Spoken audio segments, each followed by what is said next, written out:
ತೋಟದಿಂದ ಪಟ್ಟಣಕ್ಕೆ ಬಂದು ಪಟ್ಟಣದಲ್ಲಿ ಗಾಬರಿಯಿಂದ ಅಡ್ಡಾಡುತ್ತಿದ್ದ ಜಿಂಕೆಯನ್ನು ಶುಕ್ರವಾರ ಸಂಜೆ ಸ್ಥಳೀಯರು ಹಿಡಿದು ಅರಣ್ಯ ಇಲಾಖೆಗೆ ಒಪ್ಪಿಸಿದರು. ನಾಪೋಕ್ಲು ಕೊಡವ ಸಮಾಜದ ರಸ್ತೆಯಲ್ಲಿ ಓಡಿಬಂದ ಜಿಂಕೆ ಬಸ್ ನಿಲ್ದಾಣ ಬೇತು ರಸ್ತೆಯಲ್ಲಿ ಓಡಾಡುತ್ತಿದ್ದಾಗ ಕೆನರಾ ಬ್ಯಾಂಕ್ ಬಳಿ ಸ್ಥಳೀಯರು ಹಿಡಿದರು. ಗಾಬರಿಗೊಂಡಿದ್ದ ಜಿಂಕೆಗೆ ಕೆನರಾ ಬ್ಯಾಂಕ್ ಎಟಿಎಂ ಬಳಿ ನೀರು ಕುಡಿಸಿ ಆರೈಕೆ ಮಾಡಲಾಯಿತು ಎಂದು ಬ್ಯಾಂಕ್ ಸಿಬ್ಬಂದಿ ದೇವಪ್ಪ ತಿಳಿಸಿದರು. ಕೆನರಾ ಬ್ಯಾಂಕ್ ಕಡೆಗೆ ಬರುವಾಗ ನಾವು ಬಿದ್ದಿದ್ದೀವಿ. ಇವಾಗ ಫಾರೆಸ್ಟ್ ಅವರಿಗೆ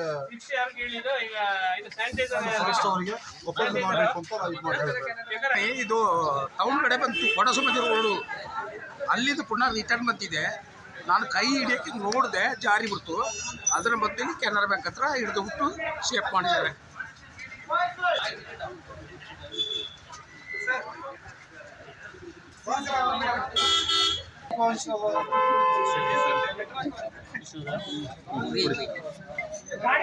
ಜಿಂಕೆಗೆ ಶುಶ್ರೂಷೆ ಮಾಡಿದ ಬಳಿಕ ಪೊಲೀಸ್ ಠಾಣೆ ಹಾಗೂ ಅರಣ್ಯ ಇಲಾಖೆಗೆ ಮಾಹಿತಿ ನೀಡಿದ್ದು ಜಿಂಕೆಯನ್ನು ಅರಣ್ಯ ಇಲಾಖೆ ಸುಪರ್ದಿಗೆ ಒಪ್ಪಿಸಲಾಯಿತು. ಸಂಜೆಯ ವೇಳೆ ತಲಕಾವೇರಿಯಲ್ಲಿ ಅರಣ್ಯ ಇಲಾಖೆ ಸಿಬ್ಬಂದಿಗಳು ಜಿಂಕೆಯನ್ನು ಕಾಡಿಗೆ ಬಿಟ್ಟರು.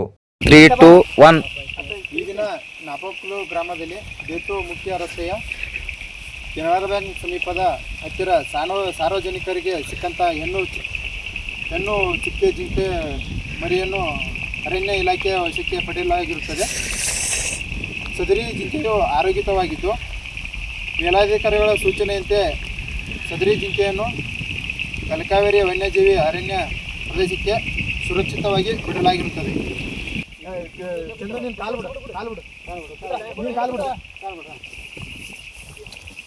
ವಿಡಿಯೋ ಮಾಡಿ